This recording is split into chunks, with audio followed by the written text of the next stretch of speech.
আসসালামু আলাইকুম রহমতুল্লাহ। যে বিষয়টি নিয়ে বিতর্ক প্রতিযোগিতার আয়োজন করা হয়েছে সেটি হচ্ছে গণ অভ্যুত্থান পরবর্তী আমাদের প্রত্যাশা ও প্রাপ্তি। গণ অভ্যুত্থানের কারণ ছিল হচ্ছে বৈষম্যতা। প্রত্যাশা ছিল এক বৈষম্যবিহীন সমাজ ব্যবস্থা যেখানে সকলে তাদের নিজ নিজ অবস্থানে। তাই আমরা জুলাইয়ের সেই স্পিরিটকে, জুলাইয়ের সেই অভ্যুত্থানকে আমরা সম্মান করে বেঁচে থাকব এবং যতদিন পর্যন্ত আমরা এই জুলাইয়ের স্পিরিট ধারণ করে থাকব ততদিন ইনশাল্লাহ আমরা কোনো ফ্যাসিস্টের সম্মুখীন হতে হবে না। আমার যে সকল ভাই জুলাই আন্দোলনে শহীদ হয়েছে তাদের পরিবারকে আর্থিকভাবে সহযোগিতা করা উচিত এবং জুলাইয়ের যে সকল আমার ভাই আহত হয়েছে তাদেরকে সরকারিভাবে চিকিৎসা করা উচিত। এটা সরকারের প্রতি আমার অভ্যুত্থানে তারা নিজের জীবন উৎসর্গ করে আমাদের সোনার বাংলা এই 18 কোটি মানুষকে উপহার দিয়েছেন।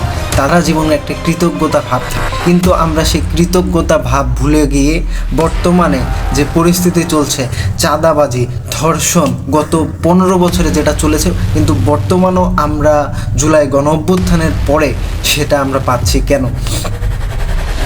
গত 15 বছরে ফ্যাসিস্ট সরকারের আমলে যে সকল ধর্ষণ হয়েছে, আমরা সে সকল ধর্ষণে আমরা নিউজে আমরা শুধু খালি দেখতে পেয়েছিলাম যে হচ্ছে যে ধর্ষণ করেছে তার ছবি প্রকাশ করা হয় না, কিন্তু যে ধর্ষিতা হয়েছে তার ছবি প্রকাশ করা হচ্ছে।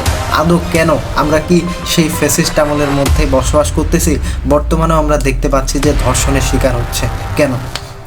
সেই 15 বছরে থাকা যে সকল আমলা, যে সকল ব্যক্তিরা এই ফ্যাসিস্ট সরকারের সুবিধা ভোগ করেছে, তারা এখন সেই অপকর্মগুলোর মধ্যে বর্তমানেও তাদের অপকর্মগুলো চালু আছে। কিন্তু কেন? আমাদের এই অপকর্মগুলো যদি রুখতে হয় তবে সরকার থেকে আমাদের সেই ব্যবস্থা নেওয়া উচিত এবং সাধারণ জনগণ হিসেবে প্রত্যেকটা মানুষের উচিত এ সকল ব্যক্তিদেরকে আইনের আওতায় তুলে দেওয়া।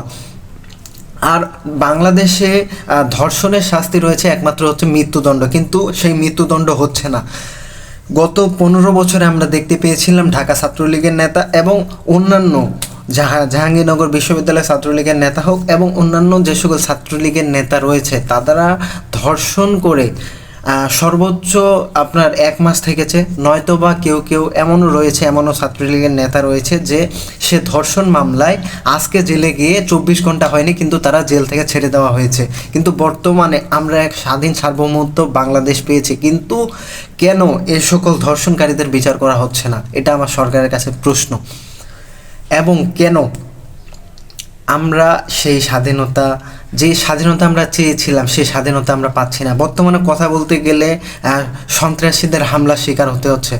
কেন আমরা এই জুলাই অভ্যুত্থানের মধ্যে যে সকল ভাইয়েরা আমাদের শহীদ হয়েছে এবং যে সকল ভাইয়েরা আমাদের আহত হয়েছে, তারা কেন এখনও তাদের যে সকল প্রাপ্তি তারা সেই সাহায্য সহযোগিতা পাচ্ছে না? আমরা প্রাপ্তি হিসেবে আমরা যা পাচ্ছি এবং যা পেয়েছি আমরা, সেটা হচ্ছে সেই গত ফ্যাসিস্ট সরকারের আমলের যে আমরা পেয়েছি, বর্তমানেও তা আমরা পাচ্ছি। আমরা যে বাক স্বাধীনতাটা পাওয়ার কথা এবং অনুরোধ রইল যে জুলাই গণ অভ্যুত্থানে আমরা যে একটা সুন্দর বাংলাদেশ পেয়েছি, এটা ক্রেডিটটা একমাত্র তাদের, যারা এই কম সংখ্যক এক শ্রেণীয় মানুষ যারা এই সুবিধা ভোগ করেছে। কিন্তু বাকি যে সকল মানুষ রয়েছে তারা সবাই রাজাকারে পরিণত হয়েছিল। খুবই কিছু সংখ্যক মানুষ, এরা হচ্ছে 71-এর চেতনার মধ্যে উজ্জীবিত হয়েছিল। এরা হচ্ছে 71-এর চেতনায় থেকে মানুষকে হত্যা করত। এরা হচ্ছে 71-এর চেতনায় থেকে মেয়েদেরকে ধর্ষণ করত। এরা স্বাধীনতাটা আমাদের কেড়ে নেওয়া হয়েছে। তো আমার প্রশ্ন যে এই বাক স্বাধীনতা আমরা বর্তমানেও পাচ্ছি না। প্রশ্ন হচ্ছে একটাই যে জুলাই গণ অভ্যুত্থান করলাম কাদের জন্য? জুলাই গণ অভ্যুত্থান কি এক শ্রেণীয় মানুষদের জন্য বা কোনো দলের জন্য, না 18 কোটি মানুষের জন্য? তাই রয়েছে বর্তমানে কিন্তু বেকার সমস্যা বাংলাদেশের একটি বড় সমস্যা। এই বেকার সমস্যার সমাধান করতে গেলে একটাই, সেটা হচ্ছে গত 15 বছরে যে সকল ফ্যাসিস্ট সরকারের আমলে যে সকল চাকরিজীবী বা যে সকল আমলাদেরকে বসানো হয়েছে এদেরকে চাকরিচ্যুত করে আইনের আওতায় আনা এবং এ সকল শূন্য পদে আমাদের যে সকল সুশিক্ষিত ভাই রয়েছে যারা শিক্ষিত হওয়া সত্ত্বেও এই চাকরিগুলো পায়নি তাদেরকে এই চাকরিগুলোতে বসানো উচিত। তবে আমরা এক সুন্দর সমাজ পাবো এবং ইনশাল্লাহ সামনের ভবিষ্যৎকে আমরা ভালোভাবে সুন্দরভাবে গড়তে পারবো। 18 কোটি জনগণ সরকারের পাশে থাকবে এবং যে সকল সংস্কার হয়নি আমরা আগের সময়ে যে সকল সংস্কার পাইনি এবং সে সকল সংস্কার করতে হবে। আমাদের 18 কোটি মানুষ আপনারা হচ্ছে কোনো দল বা কথা শুনে এই সরকারের বিপক্ষে যাবেন না, এই সরকারের পাশে থাকবেন এবং এই সরকারকে আপনারা যতটুকু সম্ভব সাহায্য করবেন। দাম বা এমন সুলভ মূল্যে আমরা কিন্তু পাইনি, কিন্তু বর্তমানে দুর্নীতি না হওয়ার কারণে দুর্নীতি হচ্ছে, বর্তমানে হচ্ছে কিন্তু আগের তুলনায় অনেক কম।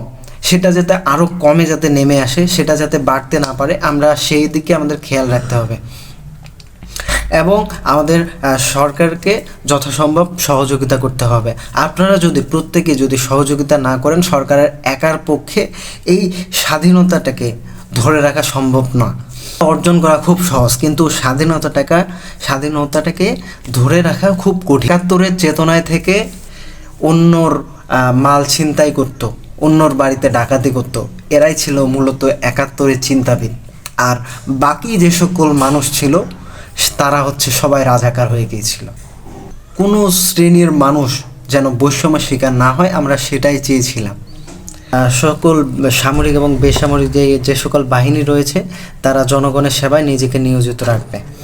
আমরা এই সুন্দর সমাজ বিনির্মাণ কেমনে করব? আমরা সুন্দর সমাজ বিনির্মাণ করতে গেলে আমাদের জ্ঞান অর্জন করতে হবে এবং শিক্ষা ব্যবস্থার উন্নতি করতে হবে এবং দেশে বিশৃঙ্খলা ঘটানো যাবে না। বাংলাদেশ একটি যে বীরের জাতি, সেটা বীর হিসেবে আমরা প্রমাণ করতে যাচ্ছি। প্রত্যেকে নিজ নিজ অবস্থান থেকে যে সকল অন্যায় রয়েছে সে সকল অন্যায়, অপকর্ম ইত্যাদি থেকে আমাদেরকে প্রতিবাদ গড়ে তুলতে হবে। প্রত্যেকে সুনাগরিক হিসেবে নিজেকে গড়ে তুলতে হবে। তো আমাদের এটাই ছিল জুলাই গণঅভ্যুত্থান পরবর্তী আমাদের প্রত্যাশা। ইনশাআল্লাহ আমরা অদূর ভবিষ্যতে একটি আমরা সুন্দর সমাজ এবং সুন্দর বাংলাদেশ গড়ব, এটাই আমাদের প্রত্যেকের চাওয়া, এটাই আমাদের আশা। ইনকিলাব জিন্দাবাদ।